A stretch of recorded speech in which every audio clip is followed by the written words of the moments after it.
दिल्ली में हुई घटना को लेकर राजेंद्र नगर में भारी संख्या में जुटे छात्र। घटना पर सरकार के खिलाफ जताई नाराजगी। बुरी लापरवाही की वजह से हुआ हादसा। दिल्ली के राजेंद्र नगर में हुई घटना पर मंत्री आतिशी का बयान। हादसे को बताया दुर्भाग्यपूर्ण। बेसमेंट में पानी भरने से 3 लोगों की हुई थी मौत। दिल्ली के राजेंद्र नगर में हुई घटना को लेकर शहजाद पूनावाला का आप सरकार पर हमला। कहा यह हादसा नहीं, दिल्ली सरकार की लापरवाही की वजह से हुआ। ये हादसा नहीं, ये आम आदमी पार्टी के द्वारा किया गया हत्या है। ये आपराधिक लापरवाही है। दिल्ली बीजेपी प्रदेश अध्यक्ष वीरेंद्र सचदेवा ने राजेंद्र नगर की घटना पर दिया बयान। कहा दिल्ली सरकार की लापरवाही है, नालों की सफाई नहीं की गई। दिल्ली सरकार की लगातार हम कह रहे हैं कि नालों की सफाई करनी चाहिए, नालों की सफाई नहीं की गई। यहाँ के स्थानीय विधायक को पिछले 15 दिन से यहाँ की जनता बार बार कह रही थी कि यहाँ की नालों की सफाई भर दीजिए। आधे घंटे की बारिश में 3-3 फुट पानी जमा हो रहा है और 12 फुट की बेसमेंट है। ओवरफ्लो हुआ, नाला ओवरफ्लो, सारा पानी अंदर घुस गया, बच्चे अंदर दबके रह गए। दिल्ली की मेयर शैली ओबरॉय ने हादसे को लेकर कहा जो भी जिम्मेदार होगा तुरंत कार्रवाई होगी। इस दुखद घटना पर राजनीति नहीं होनी चाहिए। कोचिंग हादसे को लेकर बीजेपी सांसद बांसुरी स्वराज ने केजरीवाल सरकार पर बोला हमला। पिछले 10 सालों से सत्ता भोग रहे हैं, अगर नालों की सफाई कराई होती तो बच्चों की जान नहीं जाती।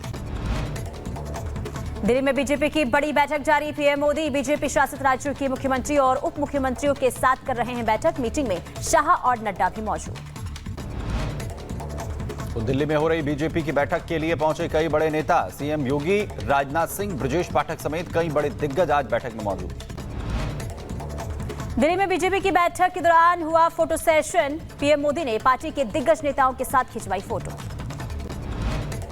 राजस्थान, झारखंड समेत 9 राज्यों के राज्यपालों की नियुक्ति। संतोष गंगवार को मिली झारखंड की जिम्मेदारी, तो वहीं राधाकृष्णन को महाराष्ट्र और गुलाब चंद कटारिया होंगे पंजाब के राज्यपाल। यूपी विधानसभा मानसून सत्र को लेकर आज सर्वदलीय बैठक। आज शाम 4 बजे होगी बैठक। विधानसभा अध्यक्ष सतीश महाना करेंगे बैठक की अध्यक्षता। अखिलेश यादव ने बुलाई सपा विधायकों की बैठक, तो आज सपा कार्यालय में होगी बैठक। विधानसभा के नेता प्रतिपक्ष का हो सकता है ऐलान। यूपी डीजीपी प्रशांत कुमार ने डिजिटल पॉइंट का किया निरीक्षण। विधानसभा सत्र से पहले विधानसभा पॉइंट का किया गया निरीक्षण। बजट के बाद आज पहली बार मन की बात कार्यक्रम का 112वां एपिसोड आयोजित होगा। पीएम मोदी ओलंपिक गेम्स और बजट पर चर्चा कर सकते हैं।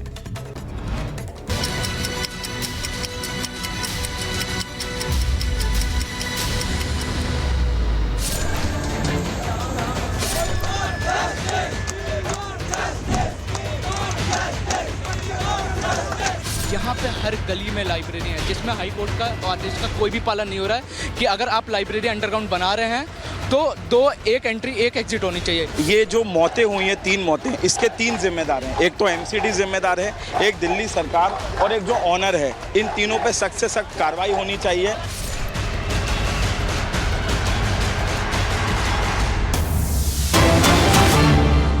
और चलिए बड़ी खबर का रुख कर लेते हैं। हिरासत में कोचिंग सेंटर का मालिक कोऑर्डिनेटर। कोचिंग सेंटर हादसे में पुलिस ने दर्ज की एफआईआर और बीएनएस की धारा 105, 106, 152, 290 के तहत केस दर्ज कर लिया गया है। कोचिंग सेंटर का मैनेजमेंट और इसी के साथ सिविल एजेंसी के लोग जांच के दायरे में हैं। तो लेकिन इसी बीच बड़ी खबर, कोचिंग सेंटर हादसे से जुड़ी बड़ी खबर सामने आ रही है। कोचिंग सेंटर के मालिक को हिरासत में ले लिया गया है, एफआईआर दर्ज हो गई है। अब इस पूरे मामले को जांच और तेज कर दी गई है।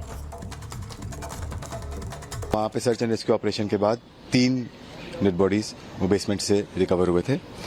उनकी पहचान कर ली गई है और उनके परिवारजनों को सूचना दे दी गई है। इस मामले में हमने एफआईआर भी रजिस्टर कर लिया है, जो एफआईआर राजेंद्र नगर थाने में दर्ज किया गया है। और अभी हमने 2 व्यक्तियों को इसमें डिटेन भी किया है, जो कि उस कोचिंग सेंटर के ओनर और कोऑर्डिनेटर हैं। इसमें जो भी इन्वेस्टिगेशन में इसके लिए दोषी पाए जाएंगे उन पर सख्त से सख्त कार्रवाई की जाएगी और हम इंश्योर करेंगे कि हमें प्रोफेशनल और मेटिकुलस इन्वेस्टिगेशन करेंगे। तो देखिए मौके से पल पल का अपडेट आप तक पहुंचा रहे हैं हमारे सहयोगी ग्राउंड जीरो पर भी मौजूद हैं। जतिन ने जायजा लिया, बातचीत भी करने की स्टूडेंट से कोशिश की है। उनका गुस्सा फूटता साफ तौर पर दिखाई दे रहा है, नाराजगी व्यक्त कर रहे हैं और कह रहे हैं कि कड़ी से कड़ी कार्रवाई होनी चाहिए, उसके बाद ही वो अपना प्रोटेस्ट खत्म करेंगे। देखिए राजेंद्र नगर में इस वक्त हम मौजूद हैं। यूपीएससी का हब इसको बोला जाता है, लेकिन एक इंस्टीट्यूट में हादसा हुआ, बेसमेंट में लाइब्रेरी बनाई गई, 3 बच्चों की मौत हो गई, पानी उस बेसमेंट में भरा। लेकिन इस पूरे राजेंद्र नगर की बात करें तो तकरीबन सैकड़ों ऐसी लाइब्रेरी हैं जो कि अलग अलग बेसमेंट में चल रही हैं। ये तस्वीरें आप देखेंगे, तमाम आपको यूपीएससी एस्पिरेंट्स के जो हब है वो यहाँ पर नजर आ जाएगा। इंस्टीट्यूट यहाँ पर है। जब हम यहाँ पहुँचे और जांचने की कोशिश की, बच्चों से बात करने की कोशिश की कि किस तरीके से लाइब्रेरी का कल्चर बेसमेंट में इस पूरे राजेंद्र नगर में चल रहा है, तो कुछ स्टूडेंट्स हमें मिले, उनसे हम बात करेंगे। कितनी लाइब्रेरी होंगी इस राजेंद्र नगर में जो बेसमेंट में चल रही है? इस गोल चक्कर पे कम से कम 50 लाइब्रेरी हैं। गोल चक्कर है ओल्ड राजेंद्र नगर का, सब जानते हैं। 50 लाइब्रेरी हैं। किसी की भी फीस 2500 से कम नहीं है। 2500 रुपए 24 आवर 1 महीने के हैं यहाँ पर। मोस्टली सारी आप वो पीछे कोचिंग सेंटर देख रहे हो, उसकी एंट्री देख लो आप। ऊपर तक कोचिंग है, इतनी सी एंट्री होती है इनमें। अब एक कोचिंग सेंटर में 800 ऐसे बच्चे बैठते हैं एक क्लास में। बड़ी क्लासें होती हैं। कुछ हो गया मान लो, कैसे निकलेंगे बच्चे? अभी थोड़े दिन पहले अर्थक्वेक आया था ना, दिल्ली में अर्थक्वेक आया था। 800 बच्चे बैठे थे हमारी क्लास में। भागे, निकलने की जगह नहीं मिली। हम तो कोने में फंसे रह गए। 10-15 मिनट हो गई, मेरे को गया अर्थक्वेक। या तो मर जाएंगे यहीं फंसे रहेंगे। बाहर से जितना खूबसूरत दिखता है, अंदर से एक जेल के बराबर है। ये एक एंट्री है, इतनी सी एंट्री है, आप देख लो, ये दिख रही है आपको। इसमें से निकलेंगे 800 बच्चे और 4 फ्लोर हैं सब में, यहीं से निकलेंगे और कोई एंट्री नहीं है। क्या पूरे राजेंद्र नगर में ये लाइब्रेरी कल्चर है? ज्यादातर लाइब्रेरी इसी तरीके से बेसमेंट में है? सब ऐसी बेसमेंट में, क्योंकि सस्ता पड़ता है इन लोगों को।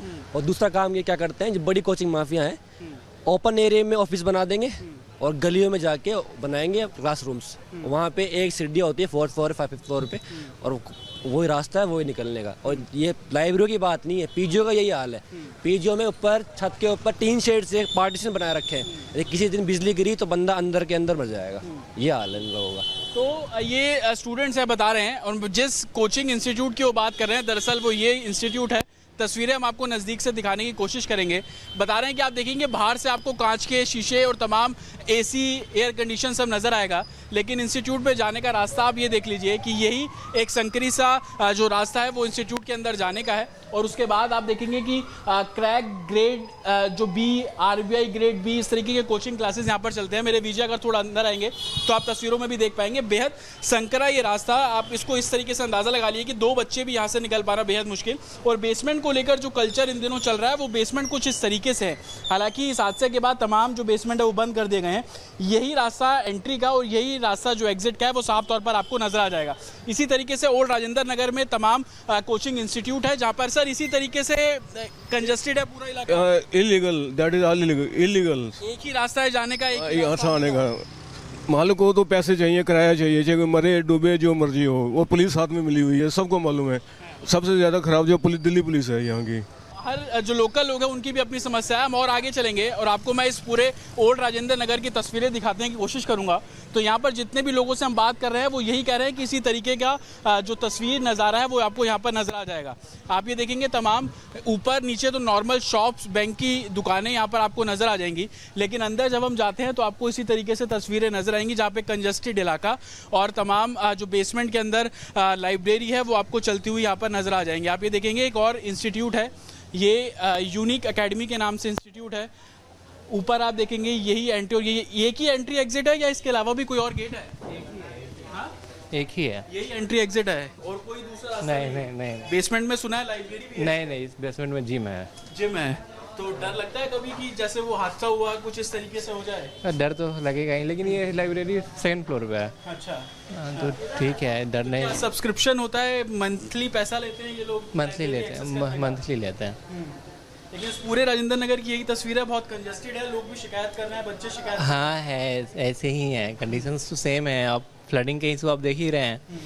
और बाकी आपकी मैक्सिमम बेसमेंट लाइब्रेरी आप अंदर की तरफ जाइएगा ना रेसिडेंशियल एरियाज, तो उसमें हर एक बिल्डिंग के नीचे आपको मिल जाएगा, बेसमेंट में मिल जाएगी। अच्छा, आप लोग जब लाइब्रेरी जाते हैं, मैं समझना चाह रहा हूँ, कोई इंतजाम होते हैं फायर सेफ्टी नॉर्म्स, इक्विपमेंट? क्योंकि आप लास्ट ईयर जब मुखर्जी नगर में फायर इंसिडेंट हुए थे ना, तो उस समय जब आप लोग पुलिस वाले सब देख रहे थे, तब उस समय हर एक लाइब्रेरी में एक फायर एक्सटिंग्विशर को एस्टेब्लिश किया गया था। चलता है वो? तो चलाता कौन है? हम लोग अब आ रहे हैं तो जगह जगह उसने एक्चुअली उस समय इंस्पेक्शन वाले भी घूम रहे थे, तो देख रहे थे कि फायर एक्सटिंग्विशर देख रहे थे। अब उन्होंने चलाया नहीं चलाया ये मुझे नहीं पता, बट ये स्ट्रॉन्ग ये ड्रेनेज का कंडीशंस तो आप पूरा स्टूडेंट्स में डर है जिस तरीके से हरदम रहेगा। डर हरदम रहेगा। जैसे कंडीशंस है, डर हरदम रहेगा। पटेल नगर के इंसिडेंट तो आप देखे होंगे, इलेक्ट्रिसिटी वाला करंट लगा हुआ, तो ऐसे ही है। स्टूडेंट्स हैं, ये एस्पिरेंट्स हैं और बता रहे हैं कि डर जो है वो हरदम रहेगा।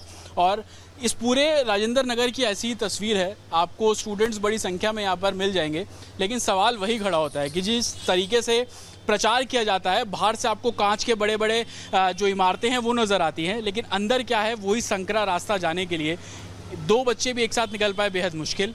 लाइब्रेरी के लिए 2700-2800 रुपया बच्चों से ले लिया जाता है, लेकिन उसके बावजूद क्या हुआ कि जब बारिश हुई, पानी उस लाइब्रेरी में भरा और उसके बाद 3 बच्चों की दुखद मौत इस पूरे हादसे में हो गई।